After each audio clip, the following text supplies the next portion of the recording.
ನಮಸ್ಕಾರ, ನ್ಯೂಸ್ 26ಗೆ ಸ್ವಾಗತ.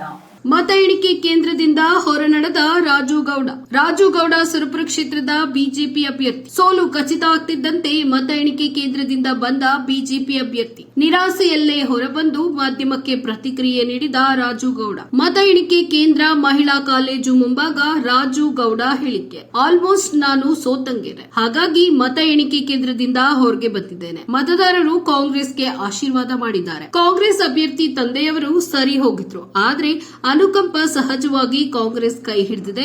ಗ್ಯಾರಂಟಿ ಯೋಜನೆಗಳು ಕಾಂಗ್ರೆಸ್ನ ಕೈ ಹಿಡಿದಿದೆ. ಇವತ್ತು ಸೋಲನ್ನು ಕಂಡಿದ್ದೇನೆ.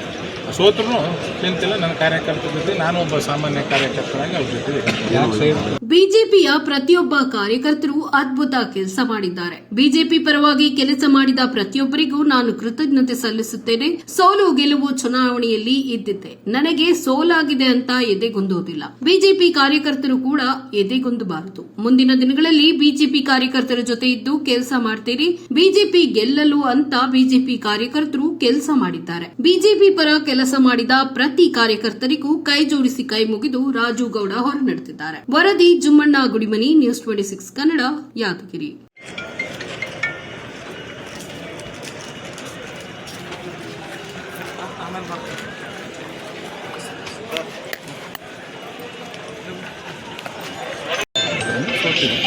ಯಾಕಂದ್ರೆ ಕಳೆದ ಚುನಾವಣೆಯೂ ಸೋತಿದ್ವಿ 2023 ಬೈ ಎಲೆಕ್ಷನ್. ಯಾರೂ ಬಯಸಿದ್ದಲ್ಲ, ಯಾರೂ ಬೇಡಿಕೆಂದಿಲ್ಲ ಈ ಚುನಾವಣೆ ಬರಲಿ ಅಂತೇಳಿ ಯಾರೂ ಬಯಸಿದ್ದಿಲ್ಲ. ನಮ್ಮ ಕಾರ್ಯಕರ್ತರು ನಾನು ಹೃದಯಪೂರ್ವಕ ಕೃತಜ್ಞತೆ ಸಲ್ಲಿಸ್ತೇನೆ. ಭಾಳ ಅದ್ಭುತವಾಗಿ ನನ್ನ ಮುಖಂಡರು ಕೆಲಸ ಮಾಡಿದರು. ಭಾಳ ಒಳ್ಳೆಯ ರೀತಿಯಿಂದ ಕೆಲಸವನ್ನು ಮಾಡಿದರು. ಕೆಲವು ಸೋಲೋದು ಸೆಕೆಂಡ್ರಿ, ಅದು ದೇವರ ಮೇಲೆ ಭಗವಂತ ಮೇಲೆ. ಬಟ್ ನನ್ನ ಪಾಲಿಗೆ ನನ್ನ ಕಾರ್ಯಕರ್ತರು, ನನ್ನ ಮುಖಂಡರು ದೇವರಾಗಿ ನಿಂತು ಈ ಸರಿ ಕೆಲಸವನ್ನು ಮಾಡಿದರು. ಭಾಳಷ್ಟು ಜನ ಮೇಲವ್ರ ಕೈ ಬಿಟ್ಟರು, ನಮ್ಮವ್ರು ಇವರು ಬಿಡಲಿಲ್ಲ. ನಾನು ನಿಜಕ್ಕೂ ನನ್ನ ಕಾರ್ಯಕರ್ತರು ನಾನು ಚಿರಋಣಿಯಾಗಿರ್ತೇನೆ. ಗೆಲ್ಲುವಿರಲಿ ಸೋಲಿರಲಿ, ನನ್ನ ಕಾರ್ಯಕರ್ತರ ಜೊತೆಗೆ, ನನ್ನ ಕಾರ್ಯಕರ್ತರ ಒಳ್ಳೆಯ ಕೆಲಸಗಳಿಗೆ ಅವ್ರ ಜೊತೆಗೆ ನಾನು ಯಾವತ್ತೂ ಸದಾ ಇರ್ತೇನೆ. ಅಧಿಕಾರ ಇದ್ದಾಗ ಭಾಳ ಅದ್ಭುತವಾಗಿ ಕೆಲಸ ಮಾಡಬೇಕಾಗಿತ್ತು. ಇವತ್ತು ಸೋಲನ್ನು ಕಂಡಿದ್ದೇನೆ. ಸೋತರೂ ಚಿಂತಿಲ್ಲ. ನನ್ನ ಕಾರ್ಯಕರ್ತರ ಜೊತೆ ನಾನು ಒಬ್ಬ ಸಾಮಾನ್ಯ ಕಾರ್ಯಕರ್ತನಾಗಿ ಅವ್ರ ಜೊತೆ. ನಾನು ಅದನ್ನು ಮಾತಾಡೋಣ. ಇದನ್ನ ಎಲ್ಲ ಡೀಟೇಲ್ಸ್ ಆದಮೇಲೆ ಇನ್ನೊಂದ್ಸಲ ಯಾರು ಕೈ ಬಿಟ್ಟರೆ ಯಾರು ಇರಲ್ಲ ಅಂತ ಇದಾದ್ಮೇಲೆ ನಾನು ಮಾತಾಡ್ತೀನಿ. ಸ್ಮಾರ್ಟಾಗಿ ಕಾಣಿಸುತ್ತೆ ನಾನು ಗಾಡಿ ಬಿಟ್ಟೆ ಏನಂತಲ್ಲ. ಸುಮ್ಮನೆ ಚುನಾವಣೆ ಸಂದರ್ಭದಲ್ಲಿ ಸಾಕಷ್ಟು ಒತ್ತಡ ಇತ್ತು, ಮಾಡಿದ ಆಗಿಲ್ಲ. ಆದಮೇಲೆ ಕೆಲವೊಂದು ಜನ ಇಲ್ಲಣ್ಣ ಇರಲಿ ರಿಸಲ್ಟ್ ಆದಮೇಲೆ ತೆಗಿತಾರೆ. ಕಾರ್ಯಕರ್ತರಿಗೆ ಒಂದೇ ಮಾತಾಡ್ತಾನೆ, ಎದುರು ಹೋಗ್ಬೇಡ್ರಿ. ಚುನಾವಣೆ ಅಂದಮೇಲೆ ಗೆಲುವು ಸೋಲು ಸಾಮಾನ್ಯ. ನೀವು ಮಿತಿಮೀರಿ ನಾನು ಕೆಲಸ ಮಾಡಿರಿ. ನನ್ನ ಕಾರ್ಯಕರ್ತರಿಗೆ ಹೃದಯಪೂರ್ವಕ ನಿಮ್ಗೆ ಕೃತಜ್ಞತೆ ಅಲ್ಲ, ನಿಮ್ಮ ಕಾಲಿಗೆ ನಮಸ್ಕಾರ ಮಾಡ್ತಿದ್ರು. ಕಡಿಮೆ ಅಷ್ಟು ಅದ್ಭುತವಾಗಿ ನೀವು ಕೆಲಸವನ್ನು ಮಾಡಿದ್ದೀರಿ. ನೀವು ಈ ಚುನಾವಣೆ ಎಷ್ಟು ಓಟ್ ಬಂದವ ಅವೆಲ್ಲ ನಮ್ಮ ಕಾರ್ಯಕರ್ತರು, ಮುಖಂಡರು, BJP ಕಾರ್ಯಕರ್ತರಿಂದ ಇವು ಅಷ್ಟು ಓಟ್ ಬಂದವ. ನಿಮ್ಮ ಜೊತೆಗೆ ನಾನು ಇರ್ತೇನೆ, ಸಾಮಾನ್ಯ ಕಾರ್ಯಕರ್ತಾಗಿ ನಿಮ್ಮ ಜೊತೆಗೆ ಇರ್ತೀನಿ. ಚಿಂತೆ ಮಾಡಬೇಡ್ರಿ, ಮುಂದೆ ನಾವು ಹೋರಾಟ ಮಾಡ್ಕೊಂತಿದ್ದೀವಿ ಅಂತ ಹೇಳ್ತೀವಿ. ಸರ್, ಕಳೆದ ಬಾರಿಯ ಲೋಪಗಳು ನೀವು ಕಾರ್ಯಕರ್ತರು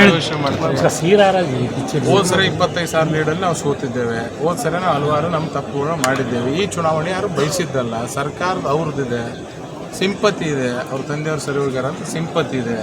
ಇಂಥ ಸಂದರ್ಭದಲ್ಲಿ ಇಷ್ಟು ಫೈಟ್ ಮಾಡಿರಲ್ಲ ನಮ್ಮ ಕಾರ್ಯಕರ್ತ, ಅದು ಮುಖ್ಯ. ಇವತ್ತದ್ದು ಯಾರು ಲೋಪದೋಷಗಳಿಂದಂತಲ್ಲ, ಚುನಾವಣೆ ಸಿಂಪತಿ ಗೆಲುವು ಆಗಿದೆ ಅಂತ ಅಂದ್ರೂ ಯಾರಿಗೇ ಆಗಲಿ ಅಯ್ಯೋ ಪಾಪ ಅನ್ನಿಸ್ತದೆ. ಯಾಕಂತಂದ್ರೆ ಚುನಾವಣೆ ಆಗಿ 1 ವರ್ಷ ಆಗಿದ್ದಿಲ್ಲ. ಯಾರಿಗೆ ನಮಗೆ ನಾವೇ ಅವ್ರಿಗೆ ಸ್ಟೇಟ್ಮೆಂಟ್ ಕೊಡೋಕೆ, ನಾವು ಹೇಳಿಕೆ ಕೊಡೋಕೆ ಏನಂತ ಕೊಟ್ಟಿವಿ, ಸ್ವರ್ಗದಲ್ಲಿದ್ದಾರೆ ಅಂತ ಕೊಟ್ಟಿದ್ವಿ. ನಾವು ಆ ಥರ ಸೋಲನ್ನೇ ಒಪ್ಕೋಬೇಕು. ನಾವು ಇನ್ನೊಬ್ಬರ ಮೇಲೆ ನಾವು ಹಾಕೋದಕ್ಕಿಂತ ಆ ಸೋಲೆ. ಬಟ್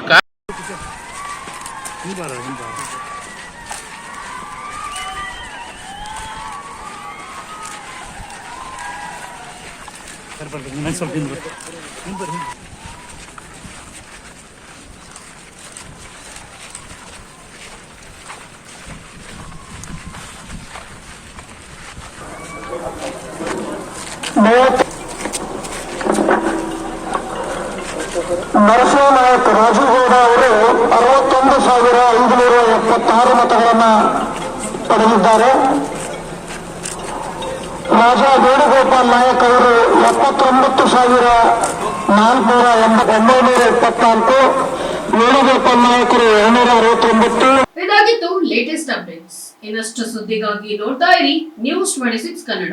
ನಾವು ನಿಮ್ಮೊಂದಿಗೆ.